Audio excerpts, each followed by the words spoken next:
Wagner group के chief Yevgeny Prigozhin की मौत की पुष्टि हो चुकी है। तो इस वक्त मौत की पुष्टि भले ही हो चुकी हो, लेकिन इस मौत के बाद से जो तमाम देशों ने पुतिन को आंखें दिखानी शुरू की कि ये मौत नेचुरल डेथ बिल्कुल नहीं है। विमान हादसे में मौत की पुष्टि हुई है।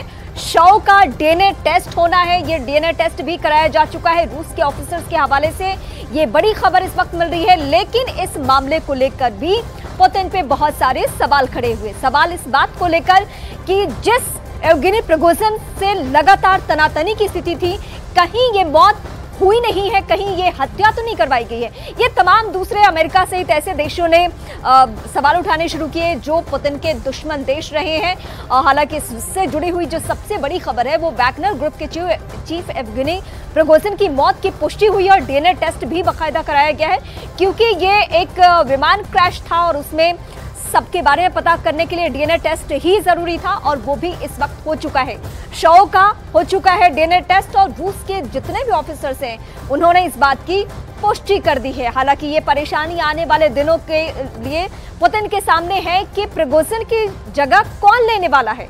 हालांकि भले ही रिश्ते आए दिन ठीक नहीं थे, लेकिन प्रिगोजिन की जगह होगा कौन, ये सवाल है।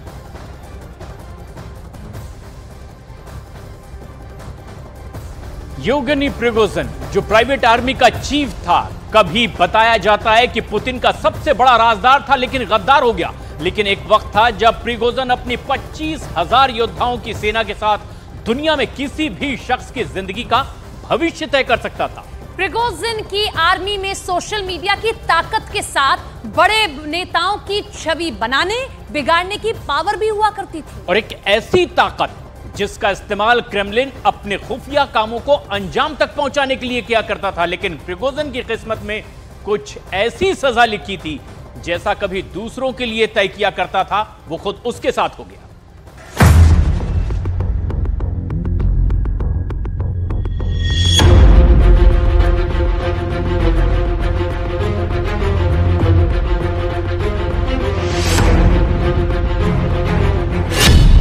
गद्दारी की सजा अगर पुतिन ने मौत मुकर्रर की है तो वैगनर चीफ येवगेनी प्रिगोजिन ने उससे आगे जाकर भयावह मौत की सजा तय की थी।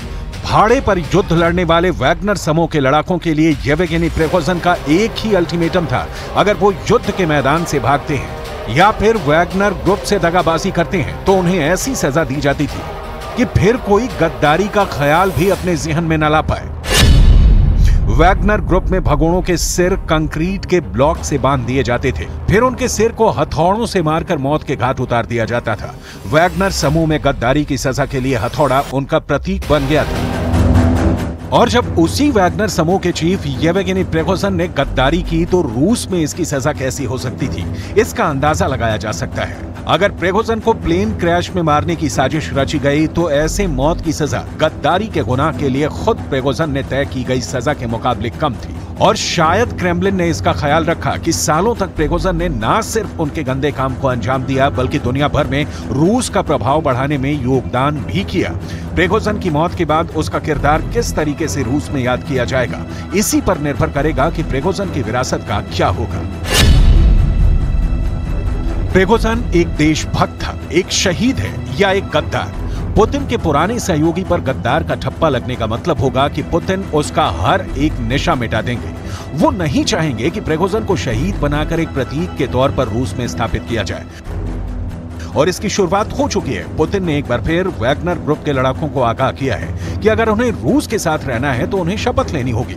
शपथ रूस के प्रति सच्ची श्रद्धा और निष्ठा रखने की, यानी रूस और खास तौर पर पुतिन के साथ गद्दारी करने की सोचना भी नहीं। और अगर पुतिन ने प्रिगोजिन को मौत की सजा दी है तो उसमें भी उनकी सच्ची श्रद्धा और निष्ठा होनी चाहिए, यानी पुतिन प्रिगोजिन की सोच तक के नामो निशान मिटा देना चाहते हैं। प्रिगोजिन ने जिस दिन विद्रोह का रास्ता चुना उसी दिन उनकी देशभक्ति गद्दारी में तब्दील हो गई और यह क्रेमलिन के लिए एक खतरा बन गया।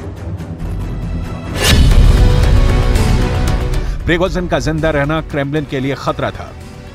विद्रोह के बाद प्रिगोजिन को जन समर्थन मिला था। पुतिन के खिलाफ एक सैन्य विपक्ष तैयार हो रहा था। क्रेमलिन के लिए एक सशस्त्र विपक्ष बड़ा खतरा था। प्रिगोजिन को मारकर सैन्य विपक्ष के नेता को खत्म किया गया।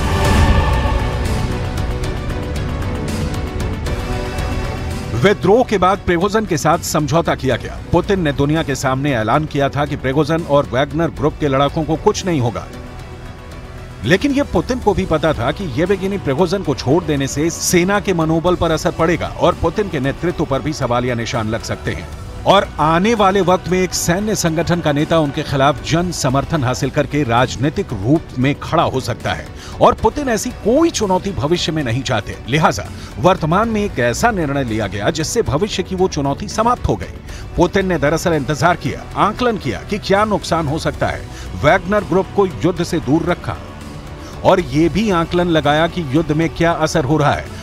रूस की आर्मी ने ज्वाइंट कमांड में इसके बाद जिस तरह से पूरे यूक्रेन में काम किया, उससे क्रेमलिन को अंदाजा हो गया कि बिना प्राइवेट आर्मी के वो यूक्रेन में जीत को जारी रख सकते हैं। इस बीच में देखना यह है कि प्रिगोजिन की विरासत क्या है।